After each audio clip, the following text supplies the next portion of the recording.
Welcome to the channel everyone. Today I'm going to go tubeless and show you exactly how to do that, so stay tuned, here it is. First things first, obviously take the tyre off the bike and let the air out.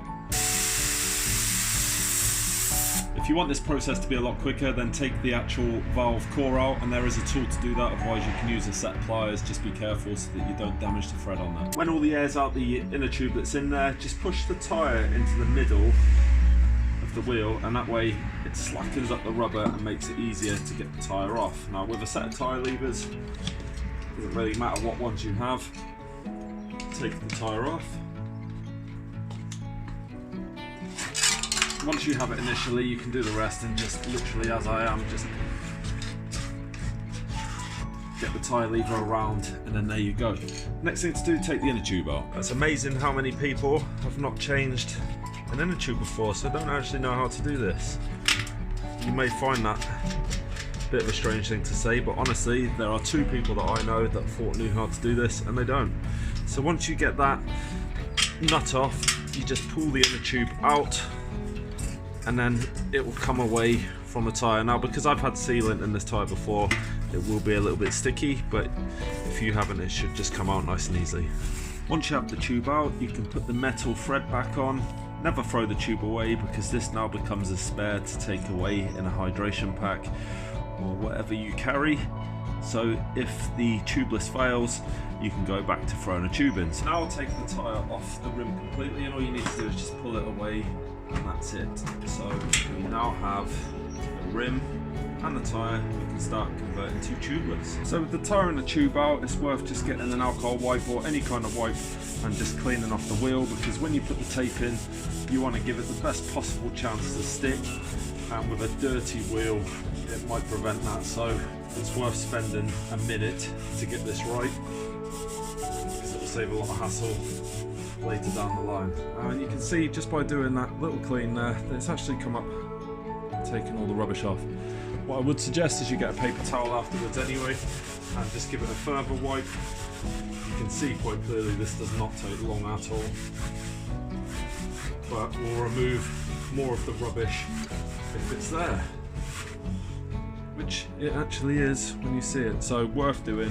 So now it's going to be time to apply the rim tape. Now you can go out and spend a fortune in the shops, and it really does cost a lot of money, and you don't get a lot of length with any of the various models that are out there, but you can go up your DIY store, buy Gorilla tape. I bought this T-Rex tape because for some reason on the Hope 35 wide, the Gorilla tape just didn't stick inside, and it made it really awkward. So this stuff, I've already done the front wheel on the bike, it sticks like glue, and all I did is measure 35mm width from the outside to the inside, and then that covers the internal measurement here exactly, so I get it all the way across, and it covers any air gaps. What you'll notice though is it leaves this, because it's a 50mm width tape, and what I like to do personally is wrap that around the center of the wheel first and then apply the tape on top. So it gives me a bit of a head start on all these holes, and then with the extra layer being the wider one on top, it covers it and secures this in place even better. So let's get to it. When you apply this, just pull it tight as you go round. It's really easy.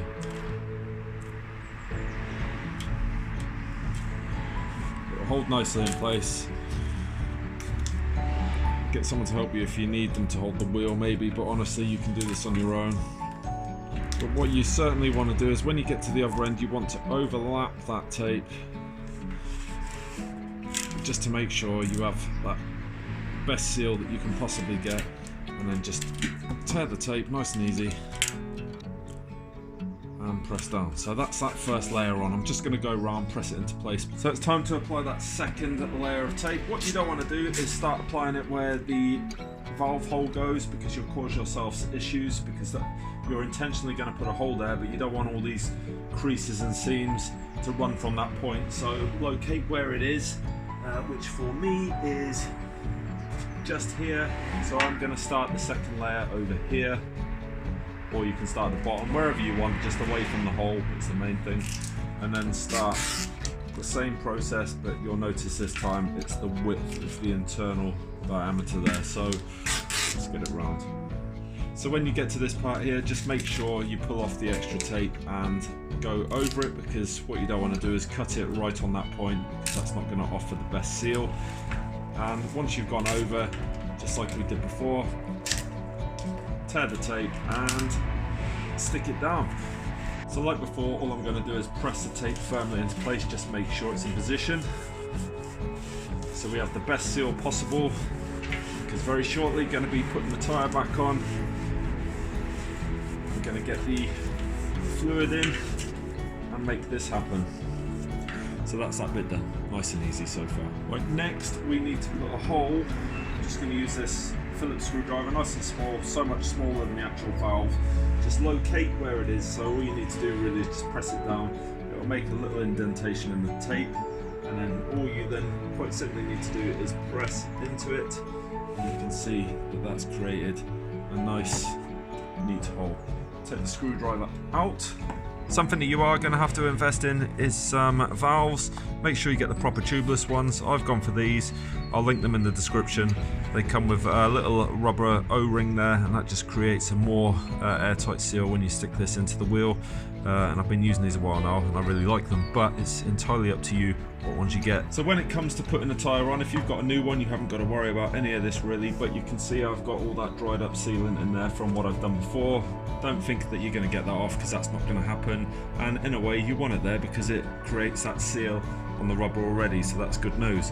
What I do recommend though is if you're going from tubeless to tubed, because the tyre's been on there and it would have picked up grit and grime on the bead wall, that you give that a rub, because you want to get the best seal. Before I put the tyre back on, something to point out definitely, if you've done this before, is you have a rotation arrow on most tyres. Make sure that you do put it on the correct way, because the last thing you want is all the rubber nubs facing the wrong way, because you're not going to get the maximum potential out of the tyres. Now I put one side of the tyre on already, because that's the nice easy part, just making sure, like I say, you follow that direction arrow to make sure it's all gone on the right way. Now it's just a matter of putting the bead on.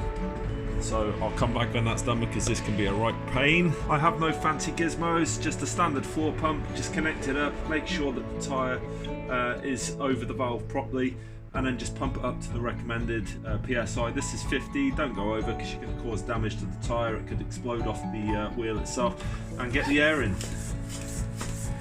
You'll hear it pop as the bead sets properly.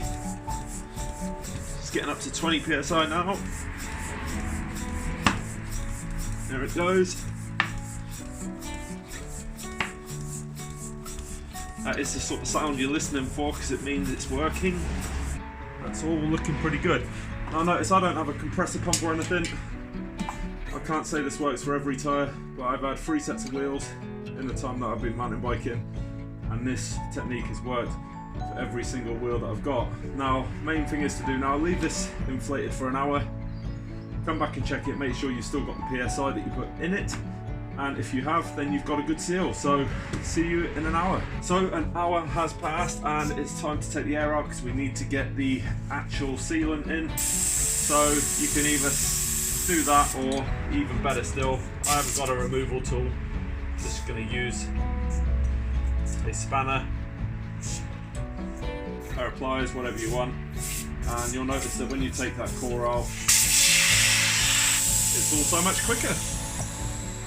Going tubeless is not the cheapest to begin with, but once you've got the kit, the only thing that you'll ever need to really replace is the actual bottles of fluid itself. So go on eBay, Amazon, you can get yourself a kit. It's nice and cheap, there's nothing genuine about it, it's just a plastic syringe. You get loads of tubing, and that's all you need.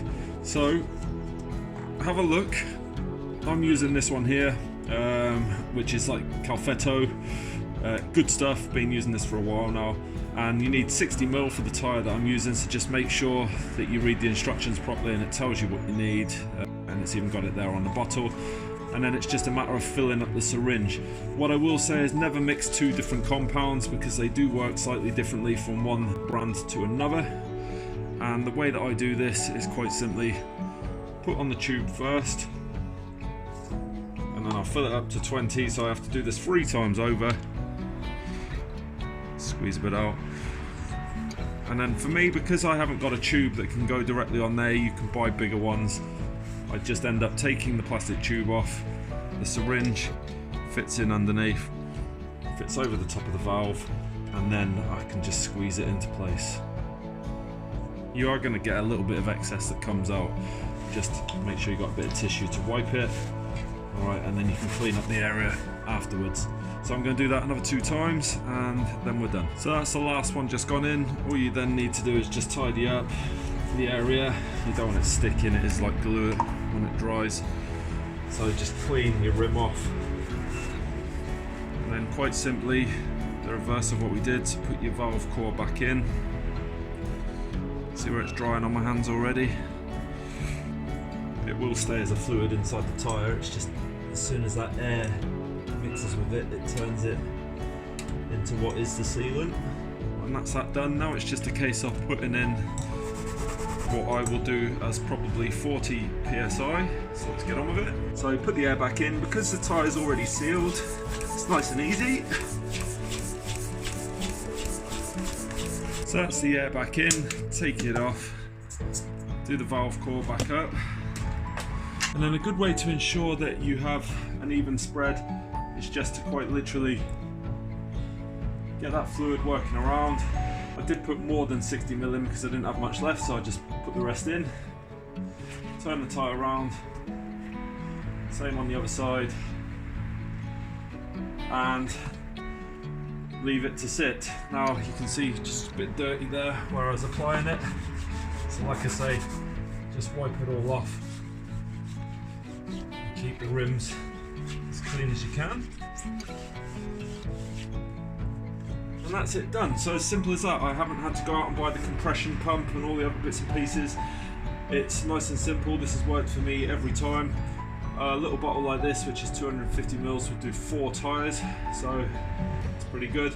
If you're on a road bike, it'll do even more. But the good thing is it now gives me 2 tubes that I can take on the trips with me, and if I get a puncture, it will hopefully seal, which is the benefit of this for me personally, and I can run lower pressures. So that's the 2 main positives and the reasons why I do this.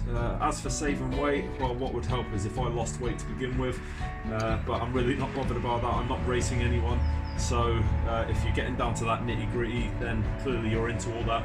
But Tubeless is by far the way ahead for the main reason for me personally, that I can run lower pressures and avoid those pinch flats. So if you like the video, give it a thumbs up, comment down below, and of course press the logo and subscribe, but I'll see you for the next one.